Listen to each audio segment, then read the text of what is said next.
It is Wednesday night and I am totally exhausted. It's like 9:10. It feels like it is 2 a.m. So a little bit of an X5 story today. Some improvements across the board on that car. Where do we start? Blue Bus has this annoying whining RPM dependent bad diode in the alternator, not replacing the alternator, whatever. So we put a filter in there. It's analog DSP. So wow, today was really windy.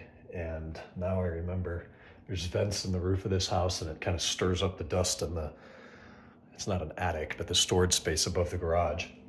All this crap comes down on the car, so I will need to blow that off. Anyways, put a filter on the Blue Bus analog 6-pin audio cable. It's just like a filtered 3.5 millimeter in there to dial that out. That was successful, so no more noise. Thing two, we've had a license plate light out for a few weeks, which I didn't notice. Low OBC does not notify me of that for some reason. I noticed because the Blue Bus comfort turn signals have not been working reliably, and I've talked to Ted. We've tried a couple different software versions, 2 Blue Bus units, a couple complete hardware and software resets.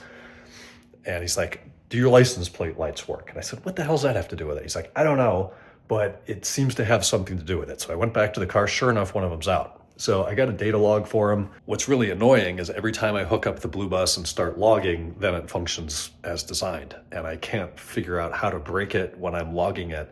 And I can't figure out how to make it work when I'm not logging it. Just Diag 101, that's how stuff goes. When it's at the shop, when the mechanic's nearby, it's going to work as designed. Once you leave, it doesn't. But I think I did manage in at least one instance to get one example of it not working.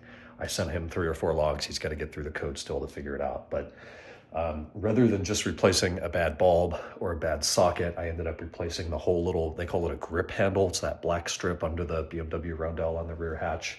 That has the little popper button for the rear hatch, the 2 license plate lights, and then kind of the little sill there. It's just black plastic. It's not a terribly expensive piece. It was cracked in 2 locations. It was faded. Popper button didn't feel very good. License plate light lenses were filthy, and one of them didn't work. So that's new. That's fixed. Comfort signals seem to be back online. Up next, the climate panel. We've been talking about that for a couple days. I made the coding changes. There was still a returning fault code for the AUC sensor, air quality control sensor. That was replaced today, which seems to have made a difference in the climate control function. I'm no longer getting random, I call it like a sigh, just you turn the car on and you get this big poof of air that's not really normal.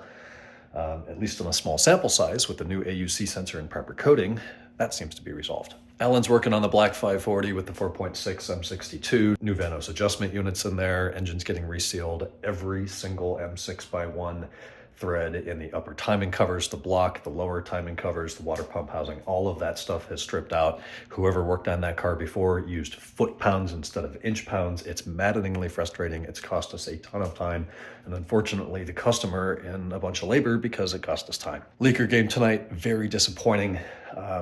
The team started 3-0, and now they've regressed back to the norm. They're probably going to be about a 400 team this year, miss the playoffs. Just depressing. I think I'm going to switch back to watching Cavs games. That team's really good. They're up and coming.